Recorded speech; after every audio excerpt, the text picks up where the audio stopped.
தமிழ்நாட்டில் கல்லூரி படித்த மாணவ மாணவியருக்கு 18 வயசு நிரம்பியவர்களுக்கு வாக்கு வாங்கலாம் என்ற எண்ணத்தில் இலவச மடிக்கணினி லேப்டாப்பு கொடுக்குறாங்க.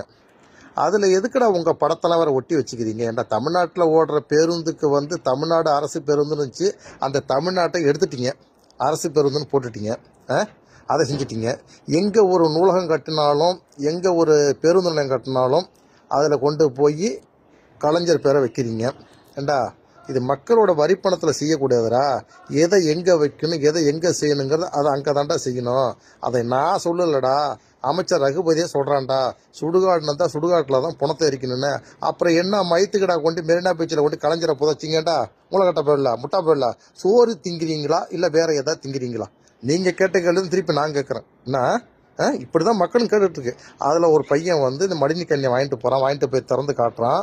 அதில் இலவசமாக கொடுத்த பேக்கில் பையில், ரெக்ஸின் பையில் முக ஸ்டாலின் படம் போட்டிருக்கு. ஏன்டா முக ஸ்டாலின் என்ன உழைச்சா கொடுத்தாரு? இல்லை அவர் விட்டு பணத்தை எடுத்து கொடுக்குறாரா? 2026 ஏதாவது மக்கள்கிட்ட ஓட்டு வாங்கலாம், திரும்ப நம்ம ஜெயிச்சு இந்த மக்களை அடிமையாக்கி முட்டாளாக்கி நாட்டை நாசமாக்கலாங்கிற எண்ணத்தில் தான் திமுக இருக்கிறது. மக்களே விழித்து கொள்ளணும். என்ன இப்படியே ஒன்று மக்களுக்கு எதிராக நீங்கள் செயல்பட்டால் எப்போ 2 மாதம் பொறுத்து நீங்கள் ஓட்டு கேட்க ஒருத்தர் வீட்டுக்கு போவீங்க? வாக்கு சேகரிக்க போனால் உங்களை மக்கள் விளக்க மாத்தாலையும் சாணியை கரைச்சி ஊற்றும் கண்டிப்பாக அடிக்கும். அடிக்கிறது பத்தாது, உங்களை கேட்கும். நீங்கள் சோறு தான் தின்றீங்களா இல்லை வேறு ஏதாவது தின்றீங்களான்னு கண்டிப்பாக மக்கள் கேட்கும்.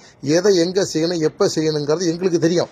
என்ன இதுக்கு நீங்கள் ஒன்று கருத்து சொல்ல வேணாம், அதுக்கு விமர்சனம் தேட வேணாம், அதுக்கு நீங்கள் விளக்கம் சொல்ல வேணாம். நீங்கள் எப்படி திருட்டு போயல என்ன பண்ணுறீங்க, ஏது பண்ணுறது? இருக்கிற சாரையால் வச்சுருக்கிறது பூரா திமுககாரன் காங்கிரஸ்காரன் தான். ஆனால் இங்கே வெளியில் வேஷம் போடுவான். நீ 3 பொண்டாட்டியை வச்சுப்ப, ஆனால் 3 மொழி நாங்கள் கற்றுக்கக்கூடாது. இந்தமாரி மக்களை மடையனா அடிமையாக போதைக்கு அடிமையாக்கி வச்சிருக்கிறது தான் இவனோட குறிக்கோள். இனியாவது மக்கள் திருந்தணும். இல்லா எட்டி 5 வருஷத்துக்கு மக்கள் எல்லாம் வருந்தணும்.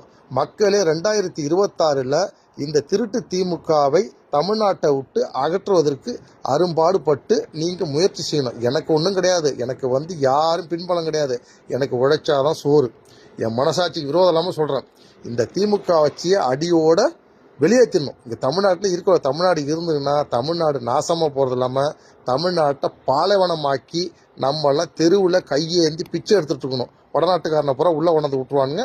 திருப்பி நம்ம பிச்சை எடுக்க ஒரு மாநிலமாக போய் நிற்கணும். தமிழ்நாடு மானம் ரொம்ப பறி போயிட்டுருக்கு. தமிழக மக்களே 2026 நீங்கள் யாருக்கு வேணாலும் வாக்களிங்க, ஆனால் இந்த திருட்டு திமுகவுக்கு மட்டும் வாக்களிக்காதீர்கள். தமிழனுக்கு முரண்பாடாக இருக்கக்கூடிய ஒரே அரசியல் கட்சி எதுன்னா இந்த திருட்டு திமுக தான். சாராயால வச்சுக்கிட்டு நம்மளை மடையனாக்கிட்டு இருக்கு மக்களே.